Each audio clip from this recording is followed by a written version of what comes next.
Hello, everybody. Welcome back to the show. I appreciate you joining me today. Some of my recent content has sparked some misunderstanding around what I mean when I advocate for people to reskill and upskill. People think that what I'm advocating for are to go back to college, to spend tens of thousands of dollars on education, or take multiple years to reinvent themselves for which they don't have the savings and safety net and things like that to accomplish this. And that is not what we are looking to do.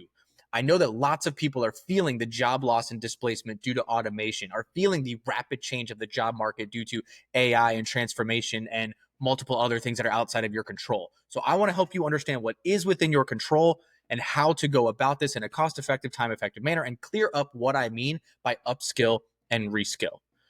So without further ado, let's dive in. So first things and foremost is going to be there have been 3.5 million jobs lost in the last 12 months due to automation. And by and large, this is overall a good thing, right? Increased productivity is solid. But at the same time, the 3.5 million jobs that were lost were also recreated into other skills or displaced elsewhere. So it's not like it's an actual net loss job open opportunity, right? But so people need to be aware of what are the high in demand skills, which I have done previous content on, and what are also the top layoff skills, which I have done very, very recent content on as well. And so when you look at the fact of, like I said, Google did a 12,000 person layoff. UPS did a 20,000 person layoff. There's companies everywhere. Oxford Economics has a stat and study that shows 47% of jobs are at risk of automation by 2030. Entry level people, 11% in drop in internships year over year from 2024 to 2025. These are all indicative of the changing job market landscape and technology landscape. But this is also opportunity. We are not on the bottom side of the bell curve to where job creation is not outpacing job loss. And that is the fundamental thing I want people to understand is that I'm not telling you these stats to present a doom and gloom, you are wasted and useless and you're never going to make it. I'm presenting this to show you the reality so that you can face it and overcome it and get to where you need to go.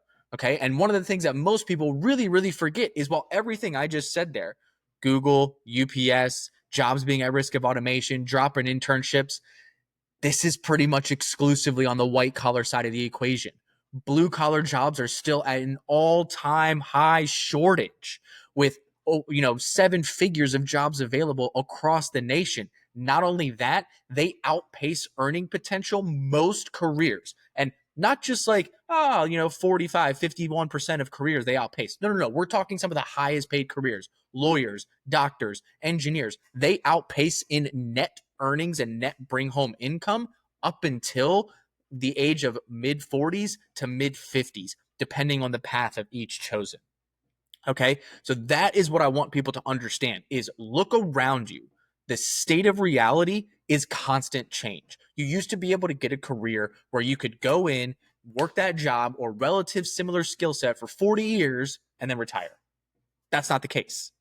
And again, this isn't a bad thing. This is an opportunity. This is more ways to separate yourself from the pack. I am really estimating that right now people should be reinventing themselves to some degree. It doesn't have to be like you go from being a software developer to being a 18-wheel truck driver. Like it doesn't have to be like an extreme reinvention, but some form of up-leveling, reskilling, a little bit of a career transition every 5 to 10 years. And I think that's a pretty accurate estimate right now. It might get more rapid as time goes on, but that is sort of the lay of the land that I want you to understand. And it affects all levels, whether we're talking the executives, whether we're talking founders and entrepreneurs, mid-level and entry level, right? Based on those stats, it happened at all rungs of the ladder, the layoffs, the displacement, the automation impact, AI impact, etc. So again, this isn't targeting people who are entry level or unskilled. This isn't targeting people who are executives. This is uniformly the reality that we are in. Okay. So without further ado, now I want to dive into a little bit more. So let's just talk about something that I did a really, really big deep dive on a little bit ago. If you want to go look at my previous videos on salary negotiation. So this is where people are feeling the most pain in general is whether they are being laid off or not, whatever, it's the amount of money that they are making. Okay. And so the key thing that I wanted to showcase here in my salary negotiation video is that if you did a salary negotiation every 5 years in your career, across a 40-year career, so from the beginning, that alone will get you over $5 million in extra earning potential. That $5 million is strictly made up of what you made by negotiating, not your base salary, not your 401k, not any additional growth. It is literally that. It is the fact that generally speaking, your wages are not going to go backwards if you are playing your cards correctly. And even if you did a single 5-year or $5,000 negotiation in the beginning, that still is hundreds of thousands of dollars over the course of your career that you now make, because it's not just the one-time $5,000, but it's $5,000 that you negotiated over 40 years, which is a baseline $200,000. And then if you did throw some of that $200,000 into your 401k, into an investment portfolio, right? Like that simple one-time $5,000 negotiation early in your career can be $500,000 in a very reasonable scenario if it was done from the beginning. Okay. So you need to understand that this is just something simple, that if you are feeling pain to negotiate your salary. Now, negotiation is rooted in value. So the reason I wanted to start with this is because if you go to write down the wins that you have, the value you've added, how you are more competitive and have greater value impact than the peers around you and your colleagues, and you don't have a list, that is the fundamental flaw. So both of these things, being displaced and your inability to negotiate for more money, both have the same root cause. And that's why I wanted to line these two things out in the beginning. And I want the core of this video to be focused on how to identify the right skills, execute on gaining them, and continue to grow. And doing that without having to go back to college or spend tens of thousands of dollars, unless you actually want to. Okay. So now let's dive into identifying the right skills. I have some previous videos that were released early this year and late in 2024 around what the highest value and highest in-demand skills and career paths are for 2025 as it stands right now. And these are going to be things along the lines of, on the white collar side, data analysts, financial acumen, AI literacy, software development specifically for AI programming, not general software development. Ironically, software developers were one of the most laid off careers, period, thus far in 2025. Specifically from a tech sector skill set, they are the most laid off position in 2025. So learning specifically AI programming, large language models. Okay. And so these are just some of the ones, like I said, and finance is another one that's really, really big. These are going to be kind of your core basic skill sets that there are plenty more examples of, but LinkedIn actually does a annual release where you can go look at their also analysis of what the most in-demand skills and career paths are. Indeed does something similar. So you can look at the job boards and see what's out there. And so if you type in a job title or a career path, and you get back 5 job search results versus you type in another one and there's 5,000 postings, maybe you don't invest in the skills that only have 5 job postings and you invest in the ones that are 5,000. Okay. This is also where networking is super crucial, is talking to other people in your network, not just at your company, but being able to talk to them and say, hey, what is your company doing? How are things evolving where you're at? Do you see your career going away, or what are you doing to stay safe? Right? It's similar to having a network of investors. I say this all the time about myself, that one of the things I appreciate about my kind of core network of my best friends is that all of us have different investment and retirement strategies. So with that, we can all kind of cherry pick and learn from each other and see what's working and what's not, and be like, oh, okay, so maybe I'm going to throw a little bit into that strategy since that's paying off for you, and things like that. And oh, nope, hey, this is how I went about this and it didn't work. So either if you're going to go about this, do it a different way, or avoid this at all costs, right? And go over here instead. This is the beauty of having a network of diverse skill sets, of diverse career paths, diverse industries of people around you. Okay. And this is how you identify what is in play, where things are going. And if you look at the soft skill standpoint, we're talking developing skills along negotiation, emotional intelligence, executive communication, leadership and business alignment. These things are massive. Also, the other big strategy I'm going to say here is develop uncommon skill stacking. So let's say right now you are in finance, so something that is in high demand. Okay. But you're like, hey, like, how do I get to the next level? Learn finance plus AI. or finance and marketing. If you're in marketing, maybe do marketing and data science and data analysis, right? Like pair something that is both rare and incredibly valuable with your core skill set, and that will lead you to the promised land, is having this unique composition that will actually allow you to go to your leadership and almost create your own career path and create your own position. I've done this myself, where I have been a part of creating positions in an organization that I had. I've also been in organizations where I've worked with people where they created their own skill set and went to the company, and it was just like, holy smokes, like that was brilliant, right? So this is the other side of it, is look at what if I knew blank, I would be so much better at this job by combining these skill sets, not just upskilling yourself, but actually learning this new thing to augment what you are doing. That is going to be key. Okay. The last thing, I'm going to call it out again, is blue collar. Any trade, start your apprenticeship. And here's the other thing, they're the safest for the longest because they aren't at risk of AI right now. They have to wait for robotics to come into play. Then they have to wait for robotics to advance enough to have such fine-tuned maneuvering. Then they need it to happen from an AI perspective to integrate with those robotics in order to actually replace blue-collar workers. Like, it's such a nuanced point of view that you can pick any trade, you will out-earn almost any of your white-collar friends in the long run, or at least for the short and medium run, and in the long run is where they finally get competitive. But it's insane, especially because here's a little hidden gem. If you do get a few years deep, let's say, 5 to 7 years into a blue collar realm, blue collar businesses are the most up for sale right now because they were boomer founded, and boomers are retiring, and they're either their business that they have built that is probably a 7-figure business is just going to die because they are unlikely statistically to have family that can inherit it or someone else that can continue it. So you can go to them and say, hey, I'll fund your retirement by doing seller funding for your blue collar business. You take it over. You have an immediately profitable business where you could take a salary, and you did it for literally little to no cost, only taking a portion of the recurring income that this person built. And you get to keep that brand going and have that brand recognition and value. Okay. So these are the different ways to identify the right skills. Use things like LinkedIn. Watch my previous videos on YouTube about the most in-demand skills and the most layoff skills. Build your network that are in diverse industries, diverse lines of work, and those sorts of things. And lastly, look at blue-collar work.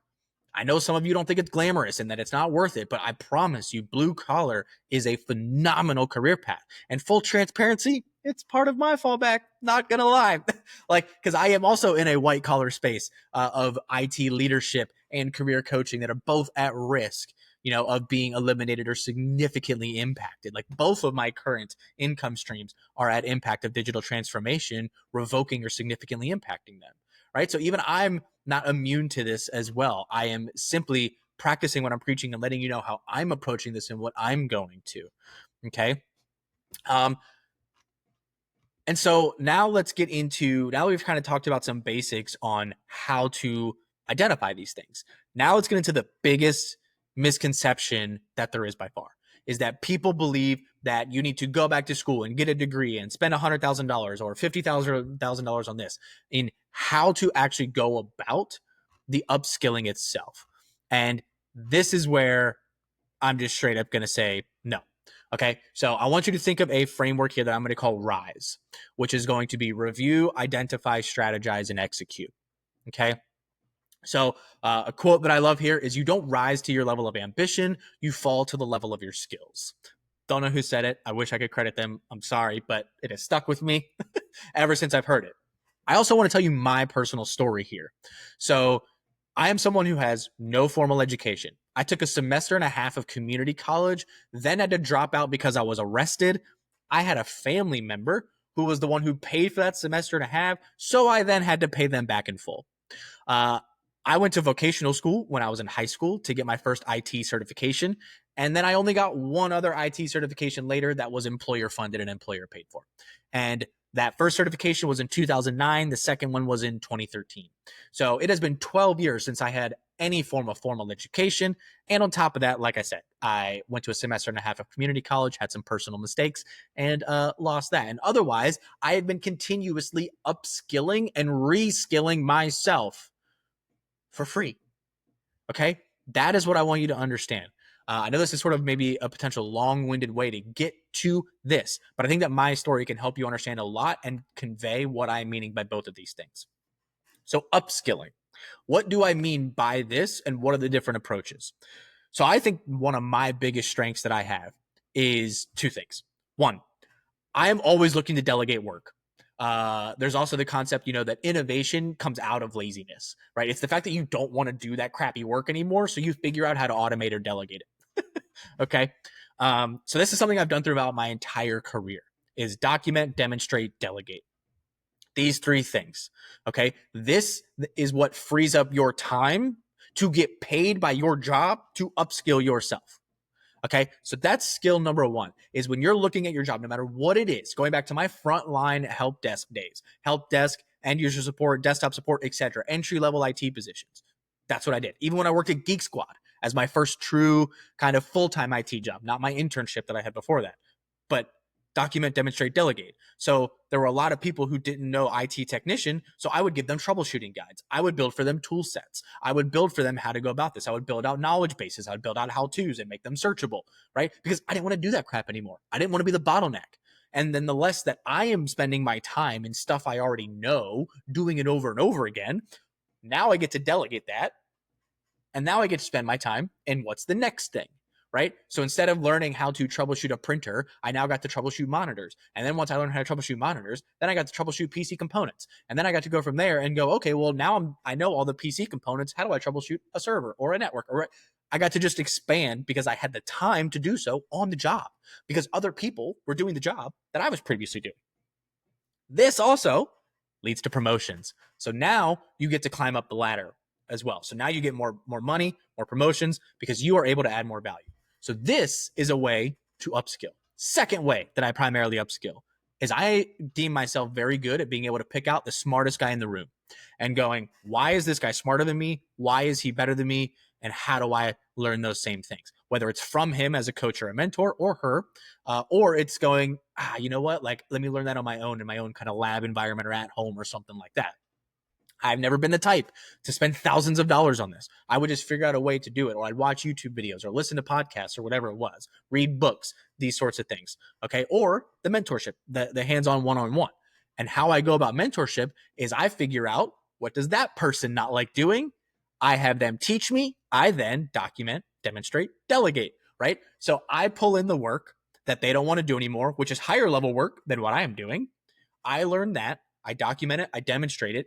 If there's nobody to delegate to, then I keep doing it anyways. But now when I go to that person and say, hey, can you help me understand this thing? They're a lot more likely to, because I've already made their life better. I've already given them more time, and I've given them the opportunity to drive more value and ask for more money and get promotions. Here's your vicious cycle of mentorship and growth. So there's your two ways to just organically upskill for free. That is what I mean by upskilling. It doesn't mean having to go out and seek formal education. It doesn't mean having to go pay for these things, right? They can be purely self-grown. Pick out the smartest person in the room, make their life easier, and figure out how to mentor them. And the second one is, the second that you think that you have a repeatable, demonstrable process, document, demonstrate, delegate, take that time, invest in the next thing. Document, demonstrate, delegate, keep rinsing and repeating until you are climbing the ladder and getting more money.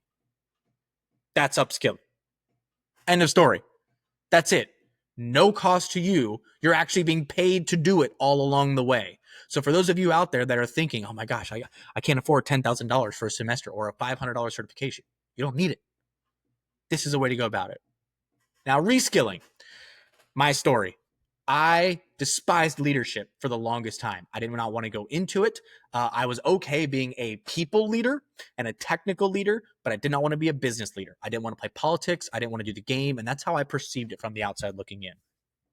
So I had to reskill myself, because yes, when I finally caved and became a leader, but then it became so different from a communication and strategy planning perspective. And The reason I say I had to reskill and I don't qualify this as an upskill is because to me, an upskill is you are already in something and you are leveling up. You are getting more advanced and more superior in blank. Leadership was a whole new skill set for me. Yes, I could people lead, less I could communicate with them. But man, talking to executives, doing ROI analysis, doing succession planning, doing business expansion, competitive analysis, like these sorts of things. Wow. No, it was such a huge learning curve. It has been thus far a 7-year journey, and from a leadership perspective solely, and I am only at that director level. So I had plenty more to learn and grow. I think now I'm in the upskilling stage of my leadership. That I would say is pretty accurate, but I'm still reskilling myself by bringing in new skills and new technologies and new things constantly, like AI as an example.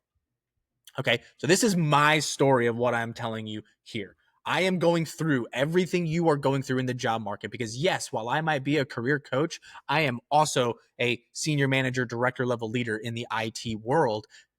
And I am right here alongside you at risk of layoffs, at risk of being displaced, at risk of automation. Absolutely. And so I am right here with you.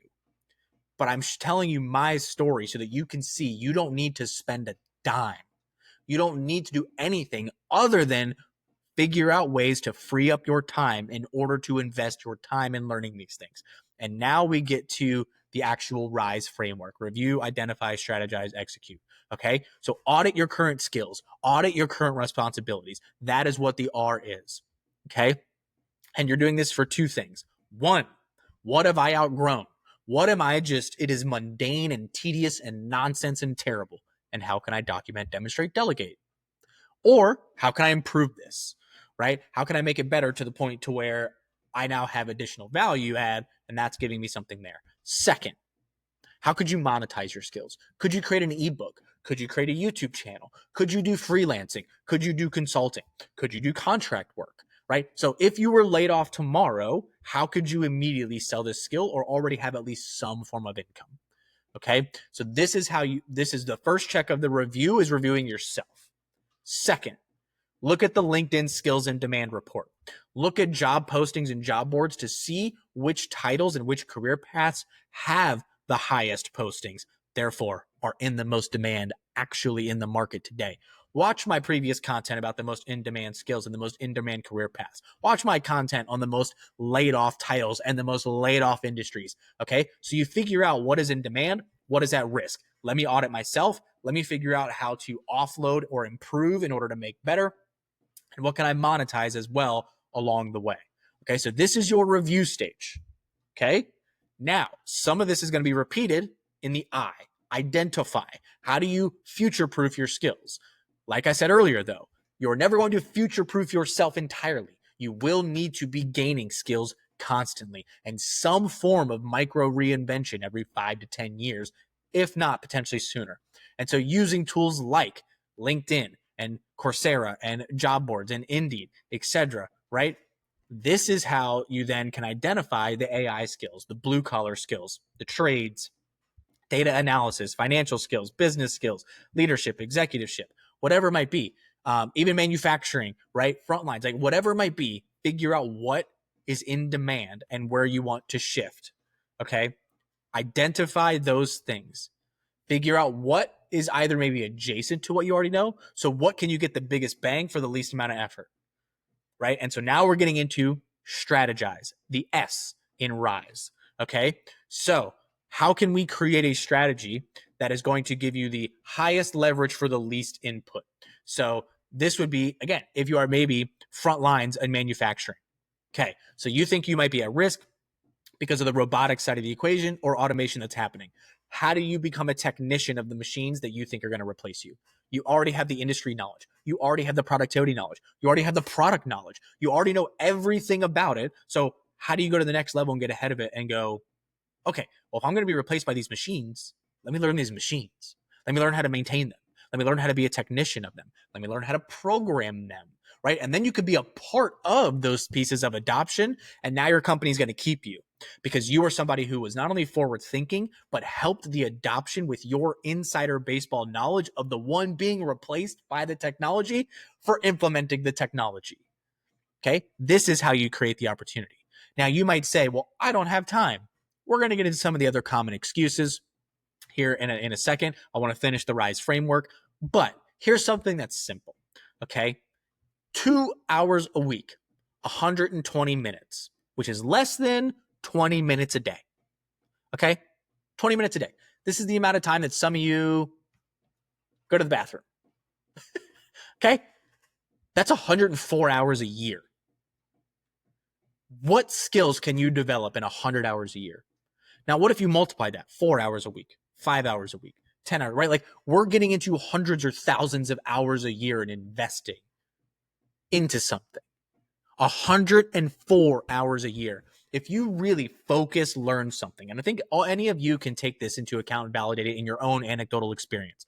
How long did it take you to become comfortable with a new skill? And I don't care what it was, whether it was learning how to use a drill, whether it was learning how to use a web browser, whether it was learning how to send emails, whether it was learning how to build marketing campaigns, learn a new software technology. My estimation is somewhere between 20 and 30 hours. If you have 20 to 30 hours of dedicated focused time, that will get you there. So if that's true, that's 3 to 5 skills per year that you can get comfortable with and advertise that I know how to do this thing for 2 hours a week. Don't give me the time excuse. Okay. Last one, E is execute. So now we get into spending money, not spending money. So I already told you before my strategy for going about mentorship and organic upskilling and reskilling. But what are some other ones out there? So you could do for very minor subscription costs, things like Udemy, Coursera, Pluralsight, LinkedIn Learning. These things are 20 to 50 bucks a month. So we're talking on the high end. Let's just take that 50 bucks a month, 600 bucks a year. You should be able to negotiate at least a couple thousand a year, every single year, if you are learning new skills and adding more value. So you can pay $600 a year to garner somewhere between, let's say, $2,000 on the low end, which relates to $1 an hour for those of you that are on hourly wage, up to maybe $7,000 as like an average ballpark, depending on where you are at salary range wise and what that percentage is. So this is not for promotions. This is for nothing else other than adding value to your current role. So somewhere between $2,000 and $7,000, $1 an hour to about $3 an hour for those of you that are on hourly. You should be able to negotiate that every single year if you do this for spending $600 and 2 hours a week. That's what we're talking about here. Let's say you didn't want to spend any money at all. Okay.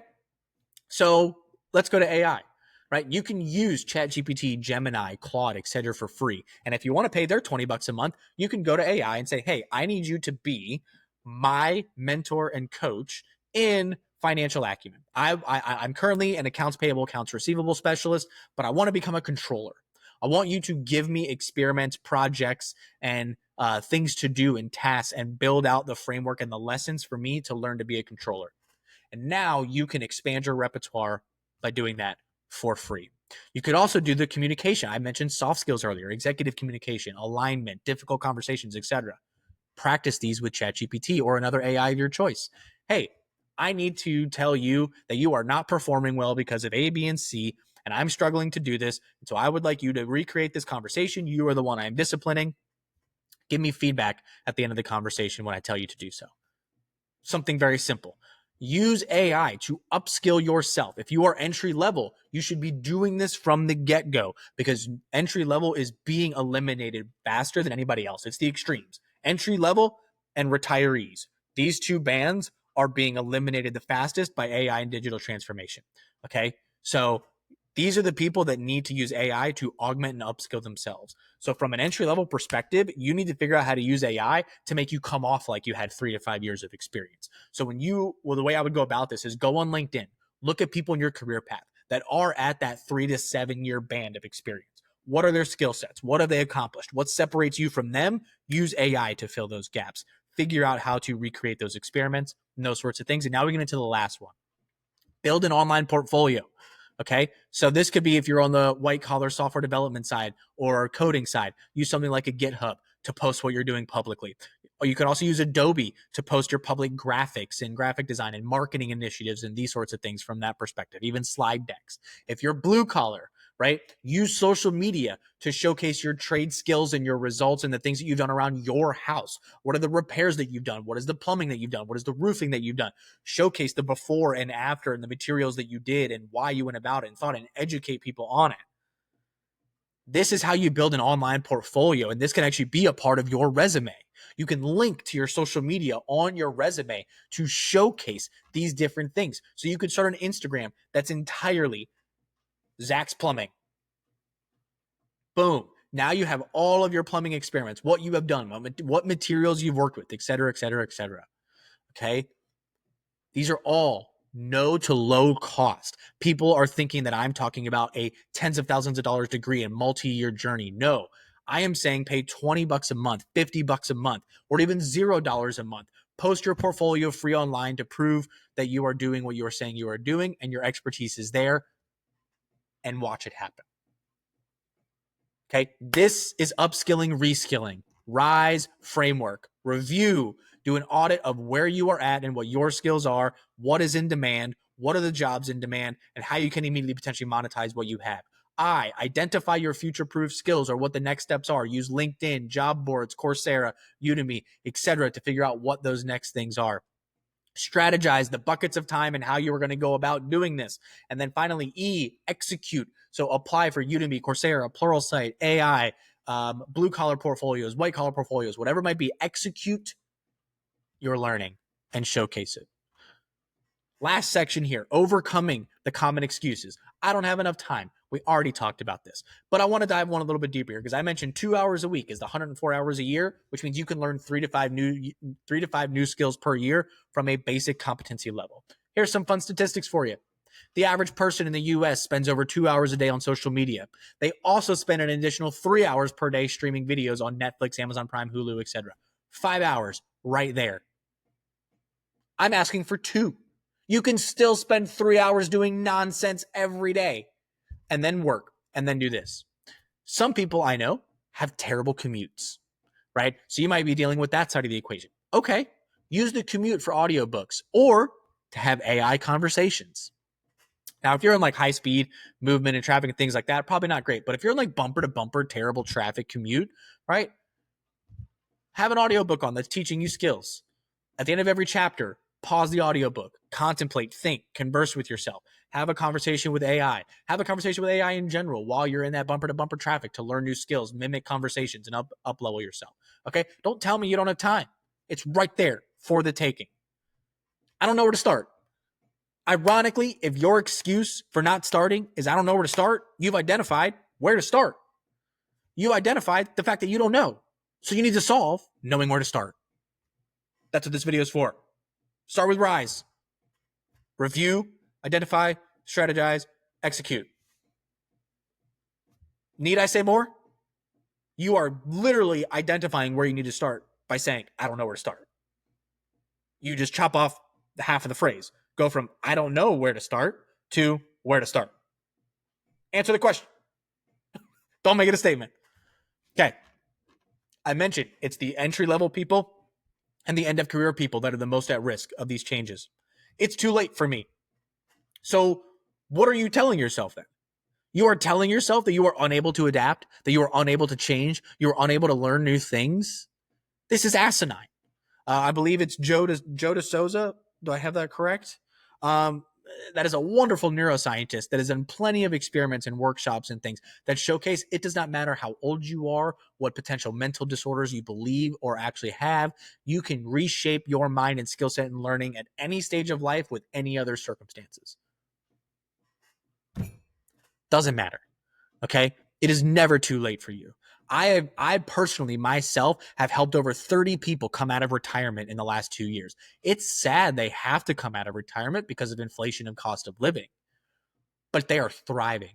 They are doing great. They re-entered the workforce within a couple months and are now doing okay. Like, it is never too late. That is a terrible, terrible excuse. Okay. So here's the moral of the story. The market doesn't care about your potential. It rewards what you can do. Okay. You need to realize that you cannot maintain the same skill set for 40 years anymore. You need to be changing every 5 to 10 for a noticeable impact. And by change here, I'm meaning like you have a noticeable impact. So you may not be being promoted. You may not be this ambitious high achiever, but I imagine whatever role you are in, it is different 5 years it was different 5 years ago than it is today. It will be different 5 years from now than it is today. So even if you don't want to get promoted, you don't seek higher achievement, higher titles, what are the things that you need to learn in order to continue to do the position you are in, or the equivalent in the event that your position gets eliminated? Like I said, manufacturing is probably going to be replaced by robotics. So what becomes the new frontline worker? Instead of you being the assembly and putting the widgets together, the new frontline worker is maintaining the robots that are assembling the widgets and putting them together. That's the new frontline. So that's all I'm talking about here.